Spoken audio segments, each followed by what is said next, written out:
Ahojte priatelia, vítam vás pri dnešnom videu. Práve sa nachádzame v podkroví nášho rodinného domu, konkrétne pred vstupom do budúcej kúpeľne, ktorú tu plánujeme. Ako môžete vidieť, tak tá miestnosť je dosť tmavá a aby sme tam dostali nejaké svetlo, tak tam potrebujeme namontovať strešné okno. Takže v dnešnom videu si ukážeme, ako si svojpomocne dokážete namontovať strešné okno, tým pádom dokážete ušetriť aj nejaké eurá. Pri jednom okne je to asi od 90 do 100 eur, čiže ak máte tých okien viacej, tak dokážete ušetriť aj niekoľko 100 eur. Na trhu máte niekoľko výrobcov strešných okien a my sme sa rozhodli pre firmu Dakea. Mal som aj tu možnosť si pozrieť rezy jednotlivých tých rámov a profilov, či už pri drevených strešných oknách alebo plastových strešných oknách. Pri tých drevených strešných oknách bol ten rám naozaj masívny, čo znamená, že dané okno je kvalitné. Zase pri tých plastových strešných oknách sa vnútri nachádza hliníkový profil, ktorý má dobré teplnoizolačné vlastnosti. Potom si môžete vybrať, či chcete dvojsklo alebo trojsklo. Samozrejme, že to vrchné sklo je bezpečnostné sklo, keď padajú krúpy, aby vám to sklo náhodou neprasklo. Keďže my budeme dávať okno do kúpeľne, tak sme sa rozhodli pre plastové strešné okno. Takže nám neostáva nič iné, iba sa pustiť do práce. Ja vám prajem príjemné pozeranie a ideme na to.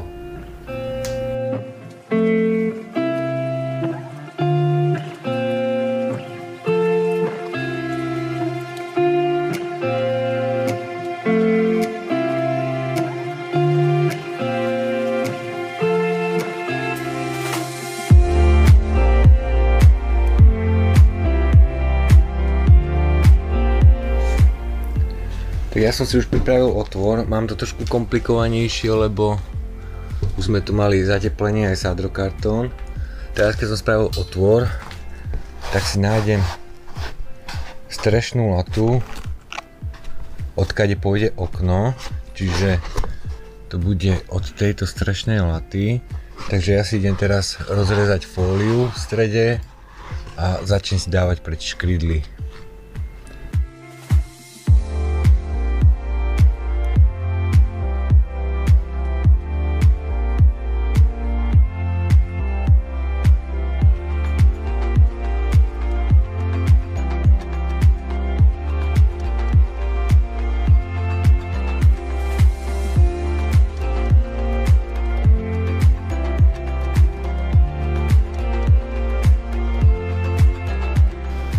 Tak otvor už mám čiastočne spravený.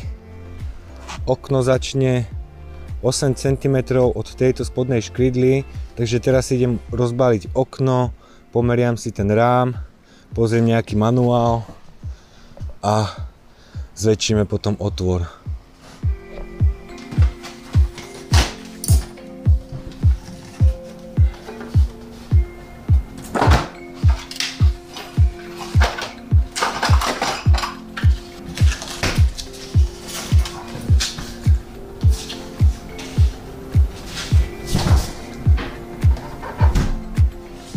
Okno už mám rozbalené, v balení bolo okno, toto bude asi izolačný golier a manuál. Takže teraz si ideme pozrieť manuál. Takže tu máme jednotku, rozbaliť okno, dvojka, prečítať manuál. A teraz ideme demontovať okno od rámu. Okno si preklopíme úplne ako nám pôjde. A keď máme okno preklopené, tak si zatlačíme tak a malo by to byť aj hore. Je to tu. Tu je to. To zatlačíme, aby nám neušlo. Dobre. Je to tak ťažšie, musíte silnejšie zatlačiť. Teraz sa pokúsime vybrať okno, čo išlo bez problémov. Teraz si namontujem tieto montážne úchyty 5 cm od okraju rámu.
Teraz sa vrátim opäť k manuálu.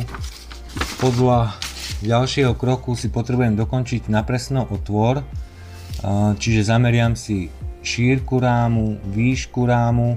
A k šírke rámu pripočítam 4 až 6 cm, na výšku 45 mm. Čiže tu, ako som spomínal, od tej spodnej škrydly na vzdialenosť 8 cm ešte namontujem túto spodnú latu. Takže idem si teraz pripraviť tento otvor na komplet, pomeriam si tento rám, čo mám pripravený a potom uvidíme, čo ďalej. Už mám pripravenú strešnú latu a strešná lata by mala byť podľa manuálu koniec laty 25 cm od tadeto. Čiže od tadeto ešte 25 cm musí byť ďalej strešná lata. Takže ja si idem teraz priskrutkovať.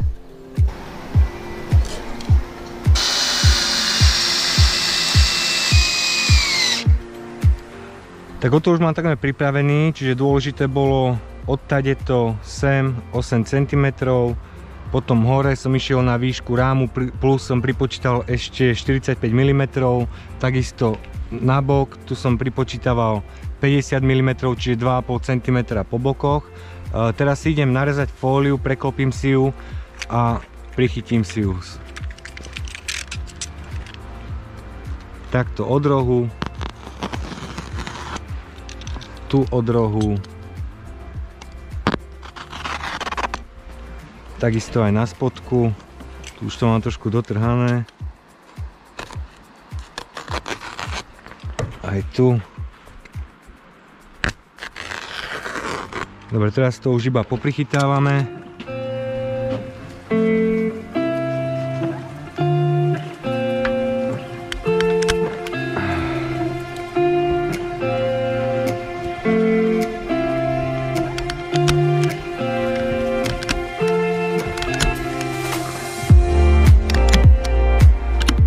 Dobre, fóliu máme prichytenú a ideme si zobrať teraz rám okna.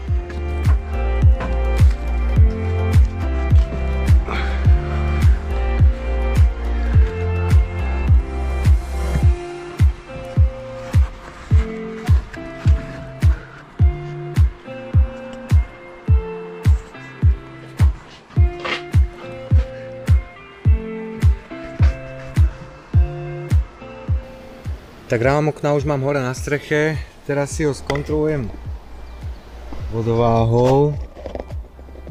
Vyzerá, že je takto dobré.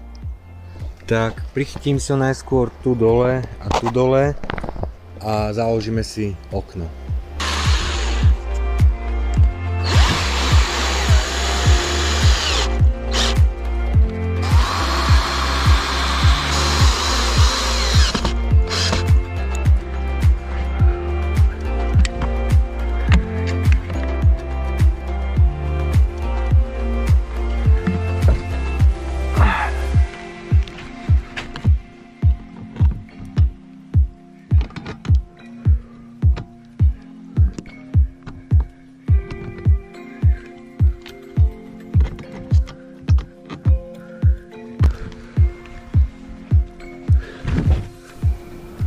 Okno už je na svojom mieste, teraz si skontrolujem fugy medzi rámom a oknom, čiže táto fuga by mala byť rovnaká ako táto fuga, preto ešte vrch nemám dotiahnutý, aby sa to dalo ešte doštelovať, čiže ak by bola tu väčšia fuga, tak by som rám posunul sem do ľavej strany, aby sa tá fuga zmenšila a skrátka docielime to, aby boli fugy na oboch stranách rovnaké. Čiže teraz, keď to mám takto dobre, priskutkujem si vrch. Tak už som si pripevnil aj tieto dve vrchné konzoly. Tieto stredné tam neboli, tie sa používajú pri väčších rozmeroch okien, aj táto tam nebola. Čiže namontoval som túto a túto. Teraz si idem spraviť golier a ten si spravím takto. Tak golier už mám poprichytávaný, po obvode som si dal lepiacu pásku, lebo nechcel som tam dávať spinky. A tieto kraje som spravil tak, že som si rozrezal, poprichytával z vrchu, zo spodku, takisto aj tu. Tu už som dal ten golier popod túto strešnú latu. Tu na vrchu nad oknom som si rozrezal strešnú fóliu.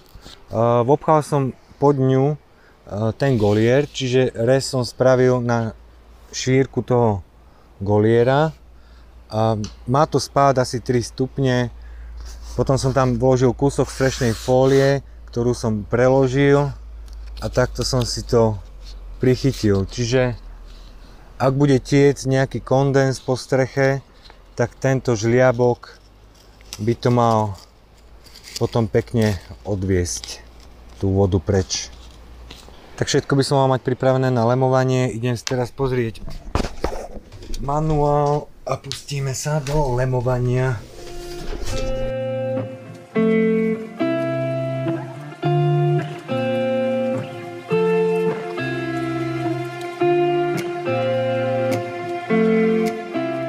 Pri oplechovaní začnem od spodnej časti.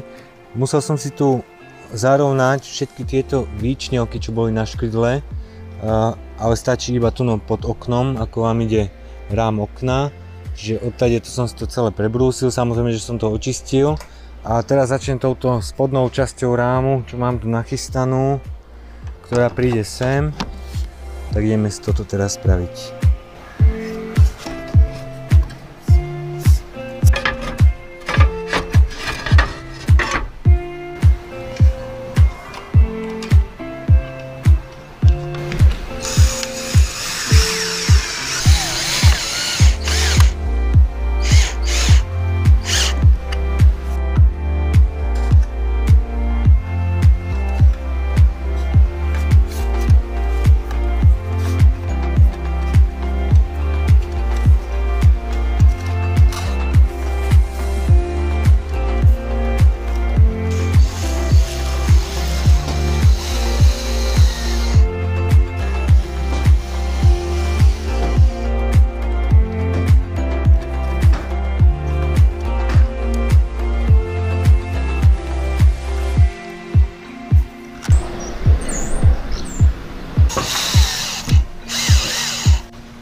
Tak v balení som našiel ešte tieto dva plechy. Vyzerá, že sú asi namiesto tohto žlabu, ktorý som si ja urobil takto, takže toto idem dať preč a namiesto tohto tam dám tieto dva plechy. Takže pôjdu asi takto.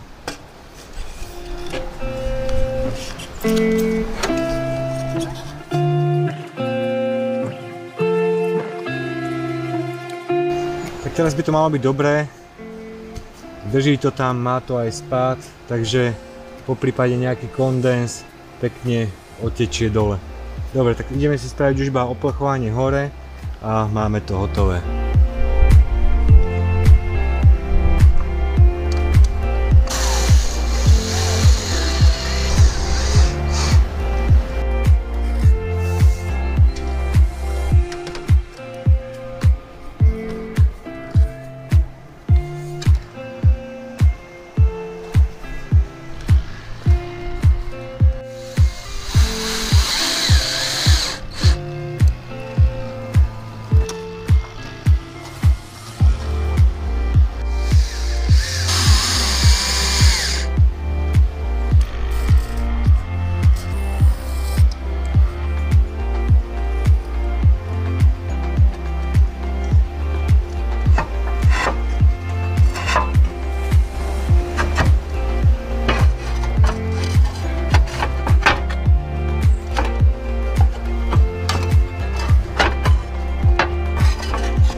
A už máme hotovo.